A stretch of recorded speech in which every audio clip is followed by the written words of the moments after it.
ஆலயா cotton trending வேட்டிகள் ஷர்ட்டுகள். தமிழகத்தில் அங்கீகரிக்கப்பட்ட matriculation பள்ளிகளுக்கான உரிமத்தை புதுப்பிக்க 3 லட்சம் ரூபாய் வசூலிக்கப்படும் முறையை தமிழக அரசு ரத்து செய்துள்ளதாக தகவல் வெளியாகியுள்ளது. கட்சி நிதி மற்றும் முதலமைச்சர் நிதி என்ற பெயரில் வசூலிக்கப்படுவதை தவிர்த்து தனியார் பள்ளி மாணவர்களின் கல்விக் கட்டணத்தை குறைக்கும் வகையிலான நடவடிக்கை என தெரிவிக்கப்பட்டுள்ளது.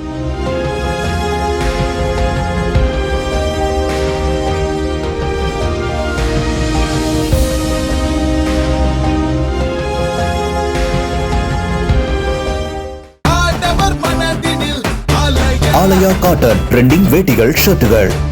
பிளே ஸ்டோர் மற்றும் ஆப் ஸ்டோரில் இருந்து பாலிமர் செயலியை QR கோடு மூலம் பதிவிறக்கம் செய்யுங்கள். செய்திகளை உடனுக்குடன் பெறுங்கள்.